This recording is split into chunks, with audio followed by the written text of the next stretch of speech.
गुजरात में सुशासन था, गुजरात में साधन भी थे, वातावरण भी था, सरकार भी ईमानदार थी, तो लोगों को लगता था भाई गुजरात में इन्वेस्टमेंट करो, यहां सरकार ठीक है। और गुजरात मॉडल की चर्चा देश में भी हुई और गुजरात मॉडल की चर्चा दुनिया में भी हुई। यह मोदी जी की कार्य पद्धति की सफलता है। हम कई बार जब विकास की बात करते हैं तो एक बड़ी सड़क बन जाना, एक कोई बड़ा भवन बन जाना, सामान्य तौर पर हम इसी को विकास के रूप में देखते हैं। लेकिन मोदी जी के देखने का नजरिया अलग है।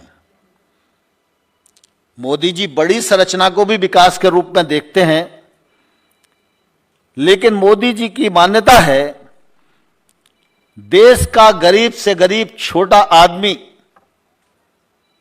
अगर उसके जीवन स्तर में बदलाव आता है, मेरी सरकार का कार्यक्रम, मेरी सरकार की योजना अगर किसी गरीब बहन के आंसू पहुंच सकती है तो वो सबसे बड़ा विकास है। और दीनदयाल उपाध्याय जी ने कहा है कि अगर विकास का काम सरकारों को शुरू करना है तो समाज की अंतिम पंक्ति में, अंतिम छोर पर जो खड़ा व्यक्ति है वहां से प्रारंभ करना चाहिए। यानी कि दीनदयाल जी गरीबों के जीवन में बदलाव लाना चाहते थे, इसलिए मोदी जी ने कहा मेरी सरकार गरीबों के लिए समर्पित रहेगी। इंदिरा गांधी भी कहती थी गरीबी हटाएंगे, राजीव गांधी भी यही बोलते थे, बाकी कोई प्रधानमंत्री बने ऐसे ही बोलता है। किसान की बात आएगी तो मौका लगेगा तो किसान का शोषण कर लेंगे, मंडी में अगर जरूरत पड़ेगी तो उसका माल मारने के लिए डंडी मार देंगे, लेकिन भाषण देने की जरूरत पड़ेगी तो उसको अन्नदाता ही कहेंगे। लेकिन कहा जरूर जाता है, लेकिन वैसा किया नहीं जाता। नरेंद्र मोदी जी की यह विशेषता है, भारतीय जनता पार्टी के विचार की यह विशेषता है कि हमारी कथनी और करनी में एक रूपता है। अगर हम गरीब की बात करते हैं तो हम गरीब के जीवन स्तर में बदलाव लाना चाहते हैं। जब हम गैर बराबरी को समाप्त करने की बात करते हैं तो हम समानता स्थापित करना चाहते हैं। जब हम विकास की बात करते हैं तो विकास को चरम पर पहुंचाना चाहते हैं। जब हम देश को मजबूत करने की बात करते हैं तो हम अपने कृतित्व के माध्यम से भारत माता को परम वैभव के शिखर पर पहुंचाना चाहते हैं। इस दिशा में हमारी यात्रा सिलसिलेवार एक के बाद एक चलती ही रहती है। मोदी जी प्रधानमंत्री बने तो 15 अगस्त का भाषण देखिए आप। किसी को समझ में नहीं आया कि जनधन खाते खुल जाएंगे तो क्या होगा। और जब मोदी जी ने स्वच्छ भारत अभियान की बात करी, महिलाओं का सम्मान संरक्षित हो इसके लिए हर घर में शौचालय बनाने की बात करी, तो लोग उस समय कह रहे थे प्रधानमंत्री को बड़ी बड़ी बात करना चाहिए, शौचालय बनाने की बात करना कोई प्रधानमंत्री के लेवल की बात है। मोदी जी की नजर जहां तक पहुंचती है, सामान्य नेताओं की नजर कोशिश करने के बाद भी वहां तक नहीं पहुंचती। मुझे ध्यान है पहले गजेंद्र सिंह जी से पहले स्वच्छता मंत्रालय कुछ समय के लिए मेरे पास था। जब स्वच्छता अभियान चल रहा था और देश को ओडीएफ करने की कार्रवाई बहुत तेजी के साथ चल रही थी, तो उस समय WHO की एक रिपोर्ट मैंने पढ़ी थी और उन्होंने उसमें लिखा था, हिंदुस्तान का सर्वे करके कि ये खुले में शौच जाने वाले जो हिंदुस्तान के लोग हैं, इसके कारण बच्चों में डायरिया का रोग आता है और इस डायरिया के रोग से हर साल भारत में 7 लाख बच्चे मरते हैं। अब आप सोचो, शौचालय एक तो स्वच्छता से जुड़ा, शौचालय महिला सम्मान से जुड़ा, और शौचालय स्वच्छ भारत अभियान हर साल देश के 7 लाख बच्चों को मृत्यु के गाल में समाने से बचाएगा। इससे बड़ी दूरदृष्टि और क्या हो सकती है। स्वच्छ भारत अभियान के माध्यम से जो क्रांतिकारी परिवर्तन आया है पूरी दुनिया में, पूरे हिंदुस्तान की आज और मोदी जी के नेतृत्व की सराहना की जा रही है। जब जनधन खातों की बात हुई तो लोग बोले आदमी पे पैसा ही नहीं, खाता खोल के क्या करेगा। मोदी जी ने बैंक से भी बात की होगी, तो बैंक के लोग भी साल में 10, 20, 25 खाते खोलते हैं नए। अब यहां तो करोड़ों का मामला था, तो लोग बैंक वालों ने कहा कि भाई खाता खुलवाने के पैसे लगते हैं, जिस गरीब आदमी की आप बात कर रहे हो उस पर पैसा ही नहीं होगा तो खाता कहां से खोलेगा। तभी तो पीएम ने कहा ना कि 0 बैलेंस पर खाता खोल दो। आज आप मोदी जी की दृष्टि देखिए, 42 करोड़ लोगों के खाते खुले। जिस देश के 42 करोड़ लोग बैंकिंग के संपर्क में ही नहीं है, वो देश अगर विकसित भारत बनने के सपने देख रहा है तो ये कैसे संभव होगा। अरे पैसा कम होगा ज्यादा होगा अलग बात है, लेकिन मेरा बैंक में खाता है, यह गौरव तो मुझे होना ही चाहिए। 42 करोड़ लोगों के बैंक खाते नहीं थे। और आप देखिए इस हिंदुस्तान के गरीब की ताकत, 42 करोड़ जनधन खातों में आज 1,46,000 करोड़ रुपया जमा है।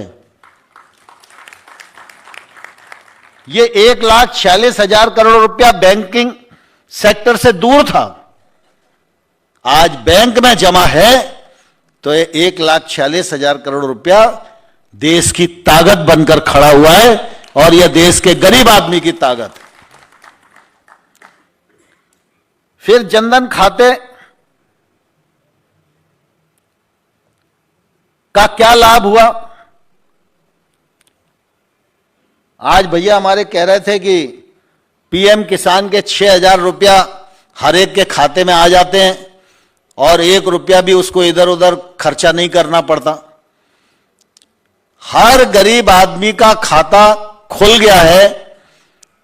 अब नरेंद्र मोदी जी को ABCD किसी को भी 100 रुपया देना है तो किसी के भरोसे में नहीं है।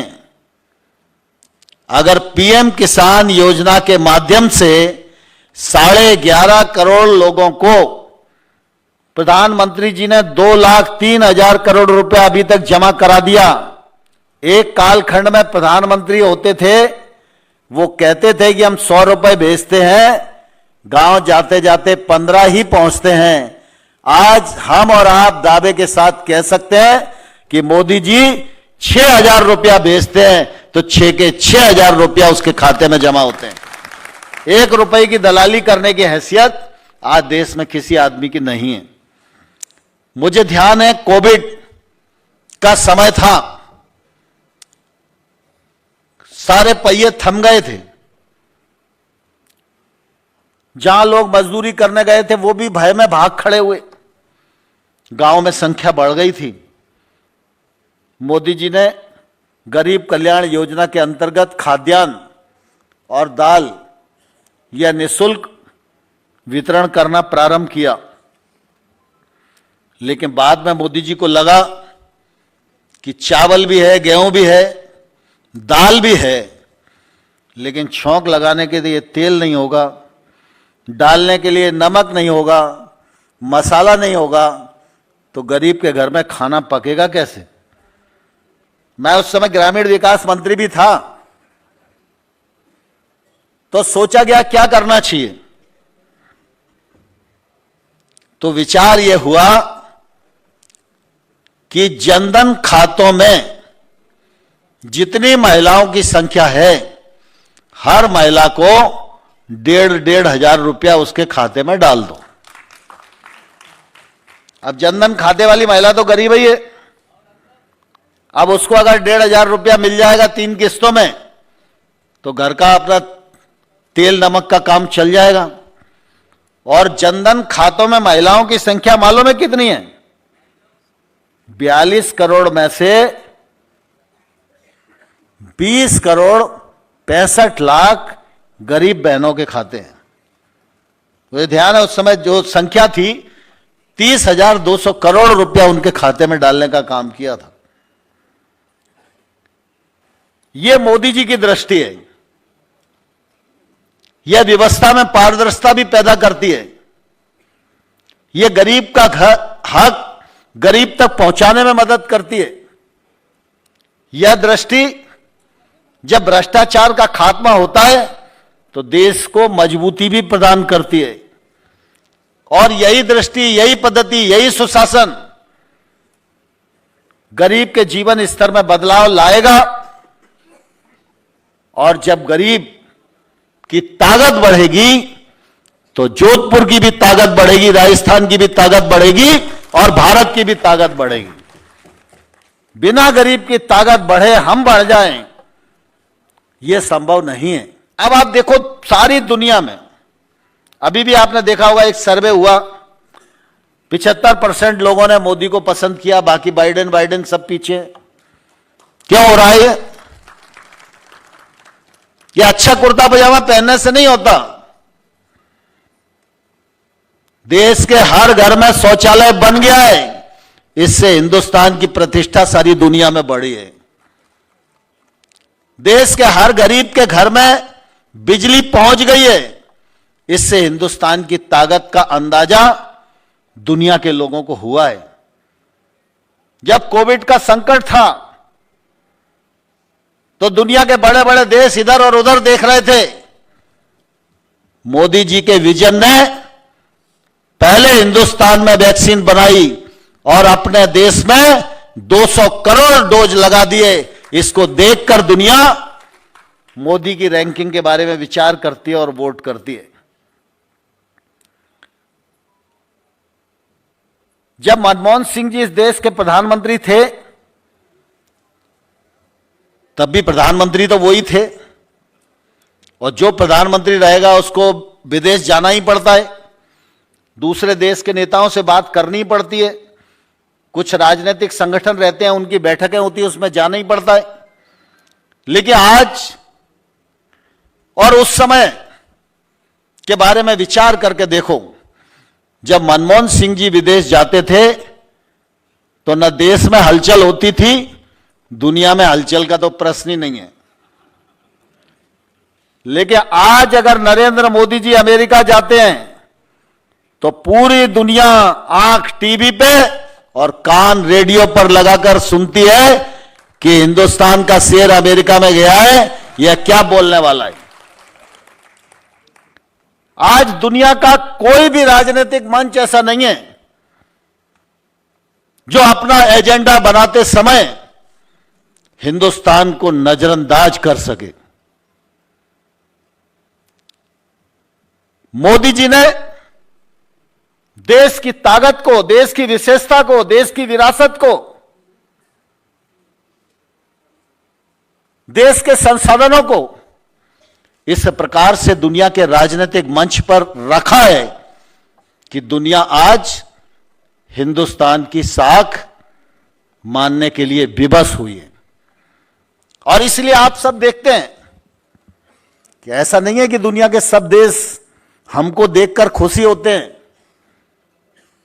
हिंदुस्तान इतना बड़ा देश है, यह आत्मनिर्भर हो जाएगा तो कई लोगों के लिए संकट भी हो जाएगा।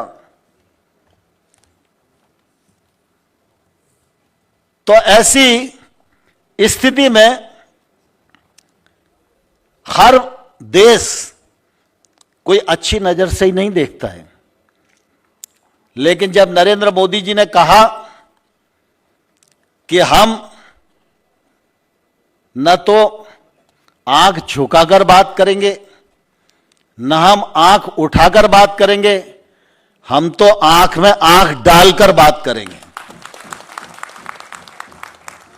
तो उसका परिणाम यह हुआ कि आज दुनिया का कोई व्यक्ति हमारे बारे में अच्छा सोचे न सोचे, लेकिन जब सार्वजनिक रूप से वक्तव्य देता है तो वह कहने के लिए विवश होता है हमारी कार्य पद्धति, सुशासन और नरेंद्र मोदी जी के दृष्टिकोण के आधार पर कि आने वाले कल में दुनिया में सबसे तेजी से आगे बढ़ने वाली कोई अर्थव्यवस्था है तो उस अर्थव्यवस्था का नाम हिंदुस्तान है, भारत है।